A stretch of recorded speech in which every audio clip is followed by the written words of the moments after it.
Welcome once again to another edition of Shelf Life Book Reviews Online. As always, if you're watching this on YouTube, please subscribe to my channel. Tell your friends about the channel if they love books. And if you're watching this on Facebook, please like it and send the link along to your friends as well. As always, I'm bringing you two excellent books, two very highly recommended books that I hope you will add to your reading lists when you go to the bookstore. And they're very different, totally different books, but you'll love them. The first one is The Art of the Mitchells vs. the Machines. This text is by Ramin Zahed. It is published by Abrams and it retails for $50. I'm used to seeing Pixar books based on movies, but this is a Sony Pictures book. Sony is best known for their Academy Award winning film Spider-Man Into the Spider-Verse, and that came out a couple of years ago.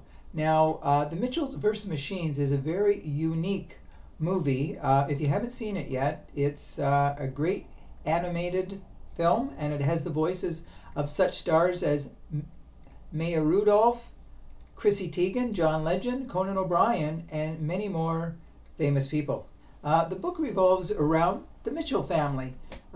There's the father Rick, the mother Linda, the daughter Katie, the son Aaron, and the dog Monchi. And Katie is getting ready to go to film school in California. So the Mitchells want one last road trip with their daughter before she leaves them for who knows how long.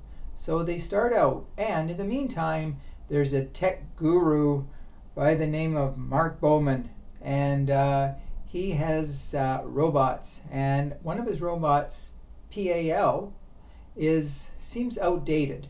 So he wants to retire this robot and create a whole new army of robots. Well, as it turns out, the robots decide to rebel, and they want to rid the world of people.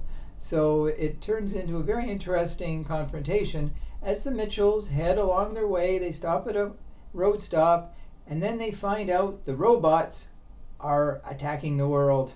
And it's full of very light moments, very interesting moments. And it also is sort of a story about technology and how it's getting so out of hand, and it threatens to take over the world in more ways than one. Well, two defective robots decide to help the Mitchells, and the Mitchells stand firm and they want to save the world of these deadly robots. So there's a mixture of fun, drama, and children will love it. And in the book, there's the scenes from, key scenes from it, the characters, how the characters were created, how they were drawn, and there's a whole bunch of different aspects. So if you haven't seen the movie, or if you have seen the movie, this is definitely a book that you should add to your collection. The Mitchells vs. Machines is Sony Pictures at its best, and it shows that they can do animation as well as Pixar,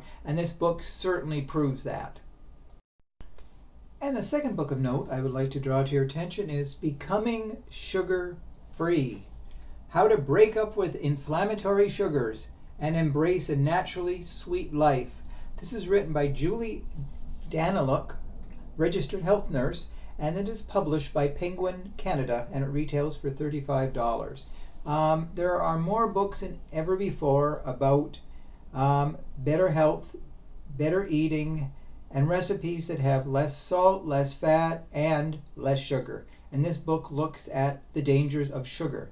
And the author writes in the book, and I will quote her statistic, is sugar has a grip on society.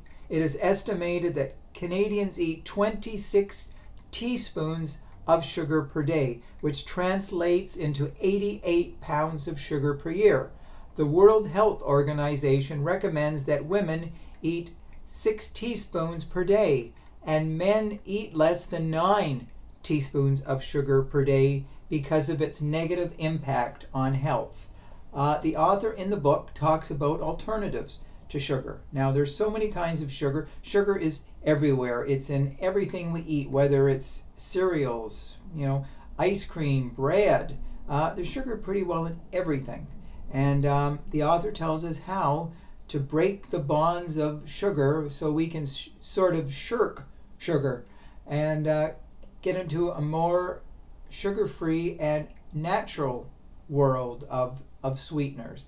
She also says that just because aspartame or sucralose has no calories and it seems to be a better alternative to sugar, it is not the answer. There are other types of sugars that we should be eating, and she lists them in the book here. And she also tells us the positive aspects of having less sugar. It will help, it'll protect our heart, it'll reduce our risk of cancer, it'll help us sleep better, we'll have better gut health, and the list goes on in the book. So she tells in detail what we should be eating, the types of sweeteners we should be eating in those foods. It's definitely a very well-rounded book, and Julie Daniluk is an expert. She has written several books on better eating, better health, better foods, and they've all been bestsellers. So this book certainly adds to that list of books that if you're looking for a book about how to reduce sugar, and at the back of the book too, there's a lot of recipes too that have alternatives to sugar. I'll just tell you a few of the recipes here. There's carrot cake muffins. There's wee sunny cheesecakes. There's tea bars. There's cheesy chimichurri, hoisin sauce, honey mustard sauce, coconut whipping cream, and onion chip rings, crunchy cruciferous salads, creamy mushroom soup, fennel apple stir fry. And there's pictures, a lot of pictures to accompany these recipes, so you will see the finished product. So if you're looking for a book, like I said, that tells you how to reduce your intake of sugar and be healthier and be happier, add this book to your reading list. So those are the two books I wanted to draw to your attention. Hopefully you will find them informative and helpful in your everyday life. The Mitchells, if you're looking for a great movie, or Becoming Sugar-Free if you're looking for less sugar. So please send me your comments, whether you agree with what I've said. So as always, thank you for watching. Please stay safe, stay sane, and do stay in touch. And we'll talk again real soon. Bye for now.